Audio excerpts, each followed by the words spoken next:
Alright, so today I'll be teaching you guys how to tape off a screen because, believe it or not, I've gotten several people wondering the best methods for it. So you can either use a standard screen tape from a SlikScreen supplier, or you can even use painter's tape, just really anything that won't leave residue back on your screen, so don't try like duct tape or whatever. But I've got a couple pieces all ready to go, and I'll teach you guys kind of my methods behind it.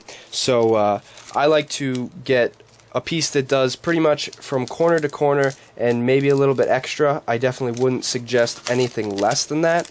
So I'm going to start on the far side so you can see what I'm doing, or see best what I'm doing. So I like to start on the wood and then, or aluminum depending on the screen, and then go to the screen. That way I get a nice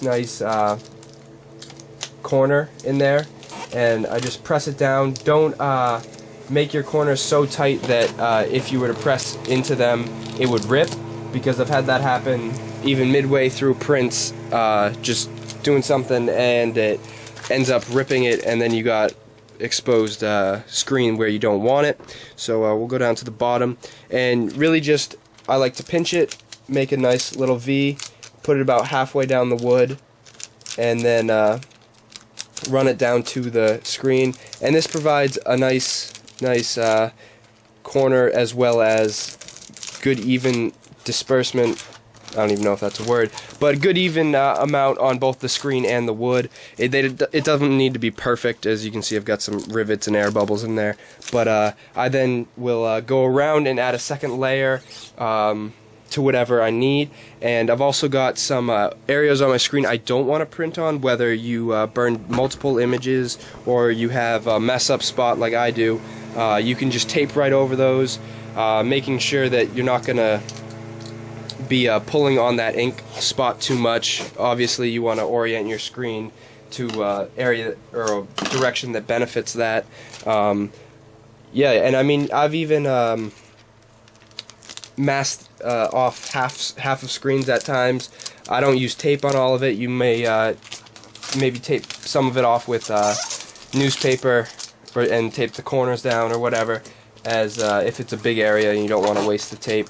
But yeah, got those edges, and I'll add a second line along the bottom because I need it there, but I'll have to add a thinner one on that side, as the design's pretty close to the edge over there. I didn't quite center this one as best I could have, but overlap all the corners, don't line them up perfectly, because if you do line them up and there's a gap in between them, you just want to make sure that you're overlapping so you don't run into that problem whatsoever. But yeah, you can get as close as you want to your image without going over it. I'll need to actually mask off the edge of this image, which just cut a small piece, and make sure the edges aren't too bad so when you're printing it doesn't get caught in the squeegee and then you end up ripping it up. But yeah, that's pretty much it. If you have any other questions about silk screening, hit me up. I've got a bunch of other tutorials that I'll link into the playlist below, and that's really going to do it for me. Peace.